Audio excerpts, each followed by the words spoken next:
मैं तुम्हारी आज्ञा से बाहर नहीं हूं, किंतु अच्छा होगा कि आप अपने हाथों ही से यह पुण्य कार्य करें। आप यदि मेरे घर चलने का कष्ट करें तो बहुत अच्छा रहेगा। मेरे यहां 2 स्त्रियां आई हैं जो अत्यंत दीन दशा में हैं। वे कल ही इस नगर में आई हैं और यहां उनकी कोई जान पहचान नहीं है। मैंने उन्हें इसलिए अपने घर में ठहराया है कि वे अत्यंत दयनीय दशा में थीं। उनके वस्त्र मैले कुचैले और फटे पुराने थे। धूप में चलने के कारण उनका रंग संवला गया था और भूख प्यास ने उनके शरीरों को अति दुर्बल कर दिया था और वे हड्डियों का ढांचा भर रह गई थीं। मैंने उन्हें अपनी पत्नी के सुपुर्द कर दिया कि वह उनकी अच्छी तरह देखभाल करे। मेरी पत्नी ने उन्हें गर्म पानी से नहलाया और सुखद शैया बिछवाकर उन्हें आराम करने को कहा और पहनने के लिए उचित वस्त्र आदि दिए। उनकी ऐसी खराब हालत थी कि मैंने उनसे उनका हाल पूछना ठीक नहीं समझा।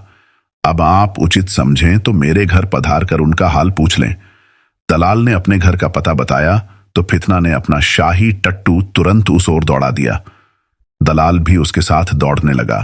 फितना ने कहा, आप इस प्रकार न दौड़िए। आप जैसे सज्जन व्यक्ति के साथ मैं यह व्यवहार नहीं करना चाहती। आप अपना एक दास मेरे साथ कर दीजिए और स्वयं बाद में धीरे धीरे आइए।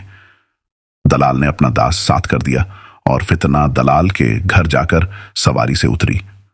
दास ने अंदर जाकर सूचना दी कि एक बादशाही महल की महिला मिलने आई है।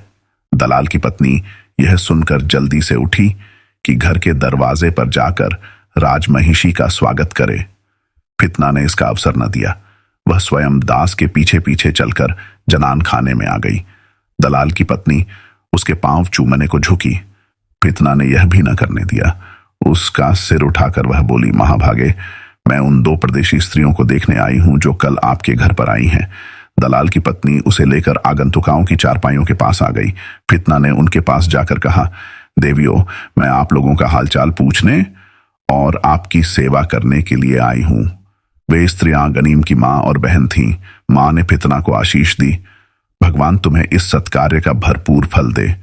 हम लोगों पर तो ऐसी आपदा पड़ी है जो कि भगवान शत्रु पर भी न डाले। यह कहकर वह रोने लगी। उसे रोते देखकर फितना और दलाल की पत्नी की आंखों में आंसू आ गए।